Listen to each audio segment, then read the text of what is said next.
जय हिंद प्यारे साथियों।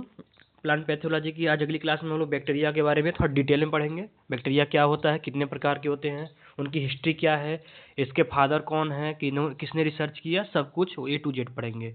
उसके पहले छोटा अपडेट, टेलीग्राम पे डेली क्यूज, करेंट अफेयर से सब कराए जा रहे हैं। टेलीग्राम ज्वाइन करिए और चैनल को सब्सक्राइब करिए ताकि आप लोग के पास हम लोग का ये वीडियो अच्छे से पहुँचते रहे और जो नई नई क्लासेस है उसके अपडेट मिलते रहे। इसके लिए चैनल को सब्सक्राइब करिए। चलिए स्टार्ट करते हैं क्लास को। तो आज हम लोग क्या पढ़ने वाले हैं, सबसे पहले ये समझते हैं आज क्या पढ़ने वाले हैं। General character, classification, structure, shape, standing, nutrition और एग्जाम फैक्ट्स। चलिए सबसे पहले समझते हैं किंगडम। ये 5 भागों में बांटा जाता है, ये तो आप सब जानते होंगे। इसको 5 भागों में बांटा जाता है। आर एच विटिकर साहब ने इसके बारे में कंप्लीट बताया था और इसके लिए उनको बहुत अच्छे से याद किया जाता है क्योंकि इन्होंने जिस तरह से बांटा था इस 5 भागों में, उसमें ये सब कुछ आ जाता है। पहला उन्होंने बांटा था मोनेरा, दूसरा पोटिस्टा, तीसरा फंगी, चौथा प्लांटी और पांचवा एनिमिलिया। अच्छा, हम लोग किस में आते यह पूछा जाएगा तो हम लोग आते एनिमिलिया में, और हम जो आज क्लास कर रहे हैं वह है बैक्टीरिया, वो किस में आता है, मोनेरा में। मोनेरा सबसे पहला है, सबसे पहला है। और जो मोनेरा है, मोनेरा से ही स्टार्ट माना जाता है। जो आज ऑर्गेनिज्म है, हम लोग हैं, उसकी स्टार्ट अगर चरण देखा जाए तो मोनेरा से ही है। मोनेरा में अच्छा आता क्या है, बैक्टीरिया, बीजीए, माइकोप्लाज्मा, एमएलओ, ठीक है, ये सब आते हैं। चलिए थोड़ा आज डिटेल में पढ़ेंगे बैक्टीरिया के बारे में। क्लास बहुत पसंद आपको आएगी, बस आप साथ बने रहिए हमारे। समझते हैं। अच्छा, बाकी ये समझ लेते हैं। पोटिस्टा, फंगी, ये फंगी आप जान लो, प्लांटी में जो प्लांट्स आता है, और एनिमिलिया में हम लोग आ जाते हैं। अच्छा, बैक्टीरिया 2 प्रकार का होता है, प्रोकैरियोटिक, यूकैरियोटिक। आपने क्लास 9 10 में पढ़ा होगा प्रोकैरियोटिक, यूकैरियोटिक। यह देखिए बैक्टीरिया के स्ट्रक्चर के जटिलता के अनुसार बताया जाता है। ओके, बैक्टीरिया प्रोकैरियोटिक में आता है। हम लोग हो गए, बड़ी फंगी हो गई, प्लांट्स हो गए, ये सब यूकैरियोटिक में आता है। प्रोकैरियोटिक का मतलब क्या होता है, उसमें जिसमें न्यूक्लियस ही नहीं होता या धुंधली होती है, मतलब न्यूक्लियस ही नहीं होता, आप सिंपल समझिए, न्यूक्लियस ही नहीं होता, उसे प्रोकैरियोटिक बोलते हैं। इसमें जो मेम्ब्रेन बॉन्ड होती है वह अब्सेंट होता है, यानी कि माइटोकॉन्ड्रिया नहीं होता है। इसका राइबोसोम कितना होता है, 70S होता है। इसका राइबोसोम कितना होता है, 70S होता है। सेल वॉल पाए जाते हैं। यूकैरियोटिक में क्या होता है, न्यूक्लियस साफ साफ दिखाई दी जाती है और उसमें डबल मेम्ब्रेन होता है। इसमें ऑर्गेनल होता है, माइटोकॉन्ड्रिया होता है। राइबोसोम कितना होता है, 80S होता है। अच्छा, 70S, 80S ये सब क्या होते हैं, जो यस होता है, यहाँ पर यस को हम लोग क्या कहते हैं, एक तरह से वो उनकी सेंटिमेंटल को जुड़ाव को बताता है, उनकी घनत्व को बताता है। तो जो प्रोकैरियोटिक में होते हैं वो 70S होते हैं, और जो यूकैरियोटिक होते हैं वो 80S होते हैं, 65S होता है, 50S होता है। ये सब अलग अलग संरचना और अलग अलग जीवों के अनुसार होते हैं। चलिए एक हिस्ट्री का थोड़ा डाटा देख लेते हैं। सबसे पहले ल्यूनहॉक ने पहली बार बैक्टीरिया को देखा था। एक बात ध्यान रखना, यह पूछे कि बैक्टीरिया वर्ड किसने दिया था, तो वह ये थोड़ा इनका नाम अजीब है, एहनबर्ग ने दिया था, एहनबर्ग बोलते हैं। लेकिन ल्यूनहॉक ने सबसे पहले बैक्टीरिया को देखा था, उन्होंने एनी मेलेकस बोला था, ठीक है, एनी मेलेकस बोला था, एनी मेलेकस बोला हुआ था ल्यूनहॉक ने। लेकिन सबसे पहले बैक्टीरिया शब्द किसने दिया, एहनबर्ग ने दिया। और एक बात ध्यान रखना, बैक्टीरिया खोज, जीवित बैक्टीरिया खोज का जो श्रेय जाता है वो ल्यूनहॉक को जाता है। चलो, रॉबर्ट कूच ने क्या किया था, father of pure culture technique. Robert Hooke क्या बोलते हैं, रॉबर्ट कोच को क्या बोलते हैं, रॉबर्ट हुक अलग है भाई, ठीक है, रॉबर्ट हुक अलग है, ये रॉबर्ट कोच। रॉबर्ट हुक कौन थे, father of pure culture technique. Discovered bacteria from anthrax, TB, cholera. Proposed Koch postulates, ठीक है, प्रपोज कोच पास्टुलेट। चलिए आगे समझते हैं। एक्सेप्शन क्या है, Koch postulate do not apply to obligate parasite. Example mycobacterium, जैसे लेप्रोसी वायरस, लेप्रोसी जो होता है वायरस होता है, इस पे कोच का जो कोच पास्टुलेट का जो फार्मूला है वो इस पे लागू नहीं होता है। अब आते हैं सबसे इंपॉर्टेंट टॉपिक पे जो इस हम लोग के पूरे क्लासेस में पढ़ना है, वो है बैक्टीरिया का स्ट्रक्चर। इमेज अच्छे से बना हुआ है, ये इसका न्यूक्लियोइड है, धागा जैसा संरचना ये होता है, ये न्यूक्लियोइड इसका हुआ है। इसके सबसे ऊपर की स्किन जो होती है, सबसे ऊपर की जो रफ स्किन है, उसे क्या बोलते हैं हम लोग, उसे बोलते हैं कैप्सूल। देखो कैप्सूल एक तरह से ब्लैंकेट समझो, मतलब आप जैसे चादर ओढ़ के ठंडी लग रही, चादर ओढ़ के बैठ जाओ तो ठंडी नहीं लगेगी ना, उसी एक तरह से कैप्सूल इसका सिक्योरिटी लेयर है। क्या है? सिक्योरिटी लेयर है। दूसरा सेल वॉल, दूसरा क्या होता है? Cell wall. और इसके सेल वॉल और कैप्सूल के बीच में क्या होता है? Plasma membrane. सॉरी, एक मिनट, कहाँ गया? हाँ, सेल वॉल, ठीक है, ये यहाँ पे। सेल वॉल किसका बना होता है? पेप्टिडाइग्लाइकिन। किसका बना होता है? पेप्टिडाइग्लाइकिन का बना होता है। तीसरा होता है प्लाज्मा मेम्ब्रेन, लिपोप्रोटीन। किसका होता है? लिपोप्रोटीन। अच्छा, ये जो प्लाज्मा मेम्ब्रेन होता है कैसा होता है? Semi permeable. हम लोगों ने ऑस्मोसिस की क्लास में अच्छे से पढ़ा हुआ था ना, सेमी परमिएबल, परमिएबल क्या होता है उसको जाके आप फिजियोलॉजी क्लासेस में जाके देख लीजिएगा, अच्छे समझाया गया है, ठीक है। अगला पेरीप्लाज्मिक स्पेस क्या होता है? बिटवीन वॉल और मेम्ब्रेन। जो ये वॉल है और ये मेम्ब्रेन के बीच जो लिक्विड भरा होता है उसे पेरीप्लाज्मिक स्पेस बोलते हैं, ठीक है, ध्यान रखिएगा। अच्छा, जो इसके मीजोसोम है, infolding of mesosome, site of respiration. चलिए आगे समझते हैं। अच्छा, एक होता है ग्राम स्टेनिंग टेक्निक। अच्छा, इसका क्या टेक्निक का उपयोग होता है? यह बड़ा ही इम्पॉर्टेंट और बहुत इंपॉर्टेंट रोल निभाता है। ग्राम स्टेनिंग में क्या होता है ना कि जो आपके ग्राम स्टेनिंग में सिंपल समझते हैं, जो पॉजिटिव ग्राम स्टेनिंग होता है, ठीक है, जो पॉजिटिव ग्राम स्टेनिंग होता है तो वो पर्पल कलर का यानी बैंगनी कलर का दिखने लगता है, और जो निगेटिव ग्राम स्टेनिंग होता है वो पिंक और रेड दिखाने लगता है। अच्छा, इसका काम क्या है समझो। जैसे मान लो कि आपके प्लांट में आपने कोई पल्स ग्राफ लगाया तो उसमें नाइट्रोजन फिक्सेशन के बैक्टीरिया है, होता है नाइट्रोसोमोनास जैसे बैक्टीरिया होते हैं ना, तो वह बैक्टीरिया पॉजिटिव है, निगेटिव है, तो उनका इसी से पहचान किया जाता है कि कौन बैक्टीरिया हमारी प्रॉफिट है, कौन बैक्टीरिया हमें लॉस है। तो इसका प्रयोग किया जाता है ग्राम पॉजिटिव और ग्राम निगेटिव करके। तो इसे ही बोलते हैं ग्राम स्टैनिंग टेक्निक। HC ग्राम के द्वारा दिया गया था, तो इसे बोलते हैं ग्राम स्टैनिंग टेक्निक हम लोग देते हैं। अच्छा, अब ध्यान से थोड़ा समझना कि जो ग्राम स्टेन टेक्निक होता है उसको पहचानते कैसे हैं। इसका जो सेल वाल होता है वो ठीक होता है, ठीक मतलब मोटा होता है। देखो ये है ना, उसका जो सेल वाल होता है वो मोटा होता है। लेकिन जो ग्राम निगेटिव उसका सेल वाल कैसा होता है? देखो एक लेयर है इसमें ना, इसमें 4 लेयर है, तो पतला होता है। कैसा होता है? पतला होता है।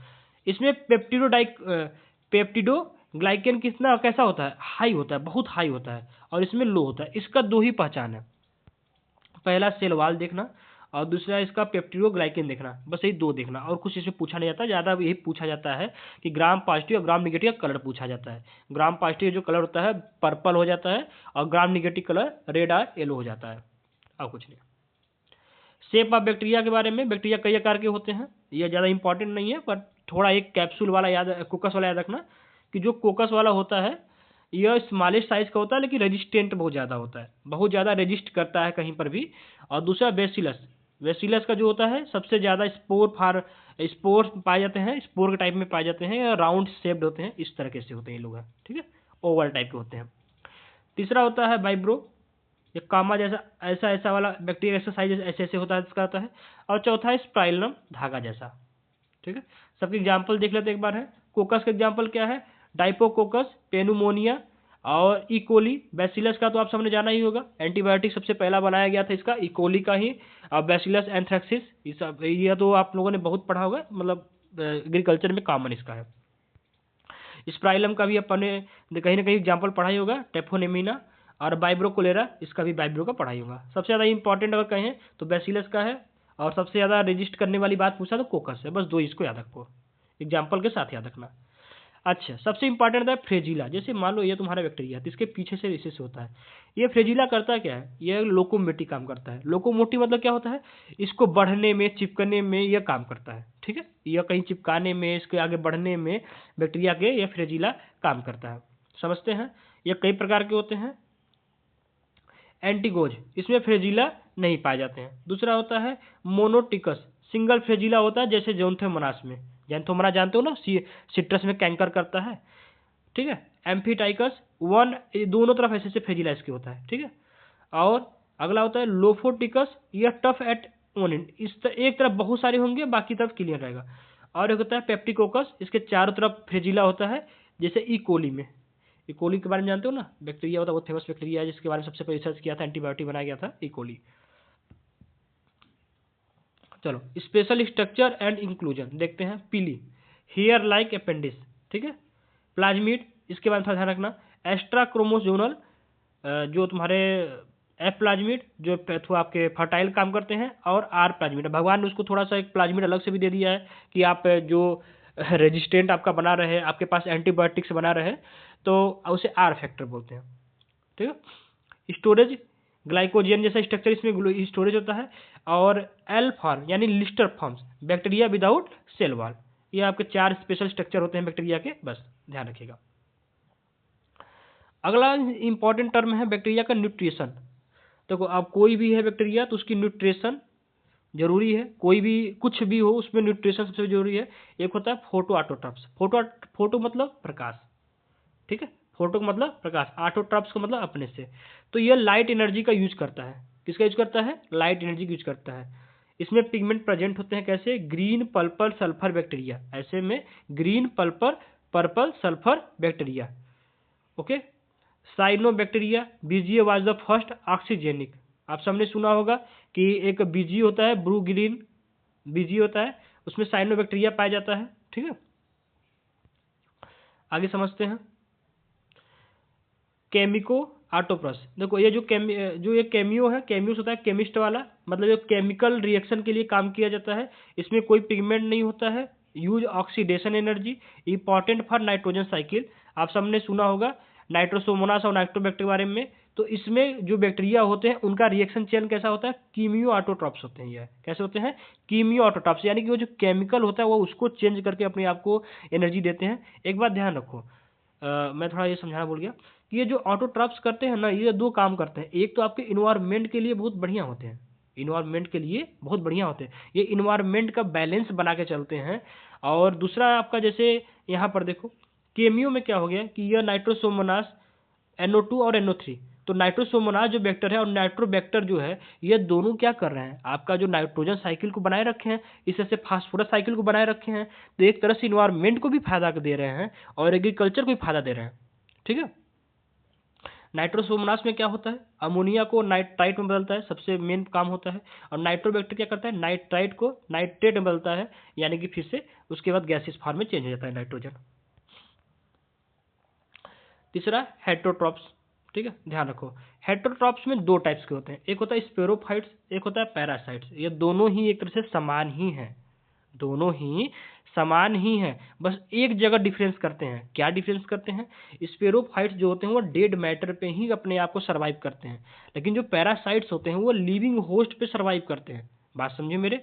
जो स्पेरोफाइट्स हैं वो डेड पे ही सर्वाइव करते हैं, इसे ये ओब्लिगेट पे स्पोरोफाइट करते हैं। ठीक है, इसे इस ओब्लिगेट स्पोरोफाइट करते हैं। ये स्ट्रिक्टली डेड मैटर, ओब्लिगेट मतलब होता है कि वो स्ट्रिक्ट है कि वो डेड मैटर पे ही अपना जीवन यापन करेगा। और देखो ये बहुत जरूरी है, इसको ऐसा समझो कि इसके बिना अगर नहीं होता ना तो पूरा दुनिया से कूड़ा कचरा का ढेर भरा होता, पूरा दुनिया ही खत्म हो जाता, कोई रह ही नहीं पाता।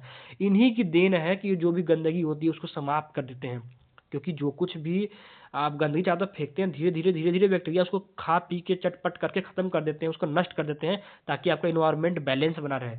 इनका ही भूमिका है। ओब्लिगेट पैरासाइट क्या होते हैं? ये लिविंग होस्ट। ठीक है, ये लिविंग होस्ट पे ही अटैक करते हैं। ओके। एक होता है फैकल्टेटिव पैरासाइट। ठीक है, यह यूजुअली स्पोरोफाइट होते हैं, लेकिन कभी कभी ये पैरासाइट का भी काम करते हैं, जैसे सीडोमोनास।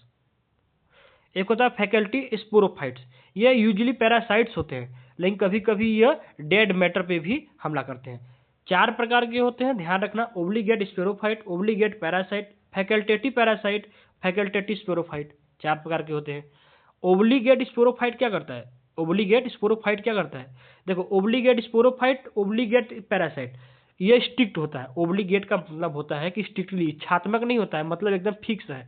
जैसे मान के चलो, फिक्स होने का मतलब है कि आपको पता है कि आप पानी पियोगे, तो आपको पानी पीना फिक्स है। आप यह नहीं कि पानी की जगह पे आप कोई मान के चलो कि जैसे पेट्रोल है या कुछ भी है उसको पी लोगे तो आपका पेट भर जाएगा, नहीं हो सकता। आपको पानी ही पीना पड़ेगा, ये आपका स्ट्रिक्ट है। आपकी बॉडी पानी को ही पचा सकती है, पेट्रोल को नहीं।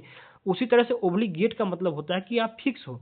ठीक है, ओब्लिगेट का, तो ओब्लिगेट स्पेरोफाइट्स, पहली बात समझो, स्पेरोफाइट ओब्लिगेट जो होगा, अच्छा स्पोरोफाइट का मतलब होता है डेड मैटर, पैरासाइट का मतलब होता है लिविंग होस्ट। पैरासाइट का मतलब यार किसी के ऊपर चढ़ जाओ, जैसे लोग कहता है ना किसी दूसरे कंधे पे बंदूक चलाना, तो पैरासाइट का मतलब होता है किसी के ऊपर चढ़ जाओ।